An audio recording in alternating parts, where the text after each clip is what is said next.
Alors bien, bonjour à jésuslaporte.com. Bonsoir tout le monde, bonsoir Sébastien. Bonsoir, bonsoir. Tout va bien? Oui, toujours. Oui, le Seigneur est toujours présent. Oui, on dit que le Seigneur, il est l'alpha et l'oméga. Il est partout. Il est partout. C'est dur à croire, ça. Comme nous autres. Comme nous autres. Cette semaine, je pense que j'avais le goût qu'on jase du début, pas de l'humanité, mais disons... Du début de la problématique humaine. Ouais, ça, on pourrait dire ça comme ça. Puis pourquoi aussi Jésus est mort pour nous. T'sais, on dit tout le temps ça, il est mort pour nous, mais on comprend pas nécessairement le pourquoi du comment. Ok, mais tu sais Sébastien que tu vas être d'accord avec moi que on nous a quand même appris à l'école que l'univers c'est une évolution. Moi j'ai appris le Big Bang comme tout le monde, comme quoi que bon, à partir d'une source, d'une forme d'énergie qui s'est rassemblée par la gravité et par les éléments chimiques, biologiques à l'intérieur de cette forme de sphère, de rassemblement d'atomes. Il y a eu à un moment donné une explosion et soudainement ça s'est propagé dans l'espace, dans l'univers. Et soudainement, les choses ont commencé à tourner. Et soudainement, avec le temps, les millions, les milliards d'années, bon, il y a eu les poissons, il y a eu l'homme, et ainsi de suite, et tout s'est fait par le hasard. Est-ce que c'est une vérité? Aucune idée. Aucune idée. J'espère que non. Écoutez, je vais te donner à peu près une idée, c'est à peu près l'équivalent de nous faire croire que tu prendrais une automobile, tu la démontes en pièces, une automobile flambant neuve, tu la démontes toute en pièces, tu la mets dans une boîte carrée, dans l'espace qu'elle a besoin. Tu laisses les pièces à l'intérieur, tu l'envoies dans l'espace, puis elle tourne, puis elle tourne, puis elle tourne, puis tu attends qu'au bout de quelques milliards d'années, tout s'est rassemblé par hasard ensemble pour refaire l'automobile. Nous faire avaler ça, c'est fort un petit peu. Je n'ai rien contre que les gens cherchent, mais je crois simplement qu'on fait une très grave erreur. Pourtant, les Écritures nous disent qu'il y a un Créateur. Alors, si nous, on est fait à l'image du Créateur et qu'on crée des choses, il est tout à fait normal que l'auto, c'est nous qui l'a créé. Il y a quelqu'un qui est en arrière. Les ingénieurs, les architectes, une grosse équipe a fait une auto. Et si je considère un être humain puis une auto, un être humain est 100 milliards de fois beaucoup plus complexe. Alors c'est futile de croire que tout ça c'est le fruit du hasard ou de l'évolution.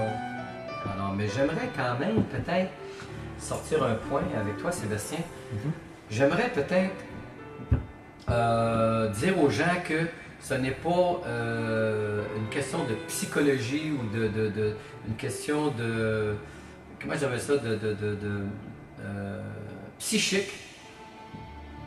Nos malheurs, nos maladies, nos problématiques. Dans les Écritures, c'est très clair, je vais te le faire lire, dans Ézéchiel 28, on nous parle soudainement d'un être étrange. On l'appelle Lucifer, on l'appelle le chérubin protecteur de la gloire de Dieu, qui soudainement vivait une belle histoire, il vivait un beau rêve, et soudainement, ça a tourné au vinaigre. Est-ce qu'il est possible que peut-être cet être-là est la source d'un problème ou de nos problèmes? Alors j'aimerais peut-être que ce soir qu'on puisse lire quelque chose qui est tellement important. Sébastien, lis-nous Ézéchiel 28. La parole de l'Éternel me fut adressée en ces mots. Fils d'homme, dit au prince de Tyr. Ainsi parle le Seigneur l'Éternel. Ton cœur a été arrogant, tu as dit, je suis Dieu. Je suis assis sur le siège des dieux, au cœur des mers. Mais toi, tu es homme et non Dieu. Et tu prends ta pensée pour la pensée de Dieu. Voici que tu es plus sage que Daniel. Rien de secret n'est obscur pour toi. Par ta sagesse et par ton intelligence, tu t'es acquis des richesses. Tu as acquis de l'or et de l'argent dans tes trésors. Par ta grande habileté commerciale, tu as accru ta richesse. Et par ta richesse, ton cœur est devenu arrogant. C'est pourquoi ainsi parle le Seigneur l'Éternel. Parce que tu prends ta pensée pour la pensée de Dieu, me voici. Je fais venir contre toi des étrangers, les plus violents parmi les nations. Ils tireront leurs épées contre la belle sagesse, ta belle sagesse, et ils profaneront ta splendeur. Ils te feront descendre dans le gouffre, et tu mourras de la mort des vaincus au cœur des mers. En face de ton meurtrier diras-tu encore, « Je suis Dieu », tu resteras homme et non Dieu, sous la main de celui qui te tue. Tu mourras de la mort des incirconcis par la main des étrangers, car moi j'ai parlé, oracle du Seigneur éternel. La parole de l'Éternel me fut adressée en ces mots. Fils d'homme, entonne une complainte sur le roi de Tyr. Tu lui diras, ainsi parle le Seigneur l'Éternel. Tu mettais le sceau à la perfection. Tu étais plein de sagesse, parfait en beauté. Tu étais en Éden, le jardin de Dieu. En Éden? Et voilà, ok, continue Sébastien. En Éden, on va retenir ça. En Éden, le jardin d'Éden. Tu étais en Éden, le jardin de Dieu.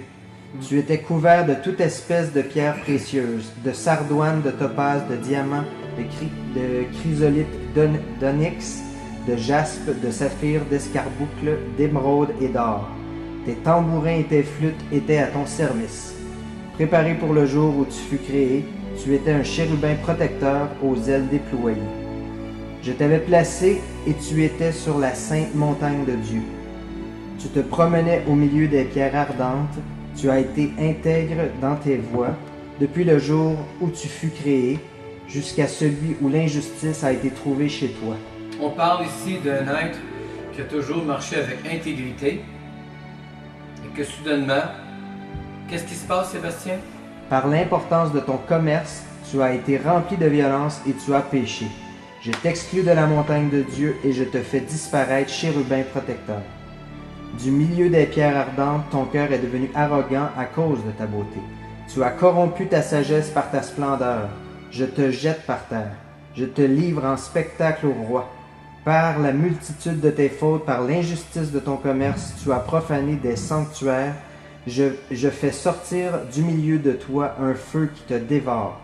Je te réduis en cendres sur la terre aux yeux de tous ceux qui te regardent. Tous ceux qui te connaissent parmi les peuples sont dans la désolation à cause de toi.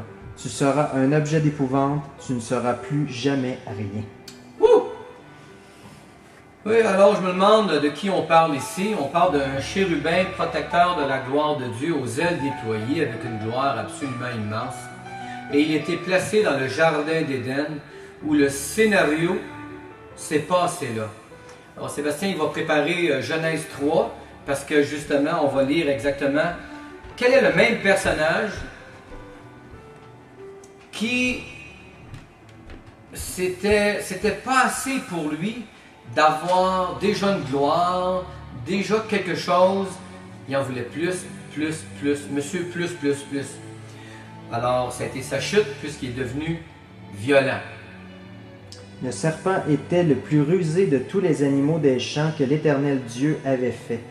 Il dit à la femme, Dieu a-t-il réellement dit, vous ne mangerez pas de tous les arbres du jardin?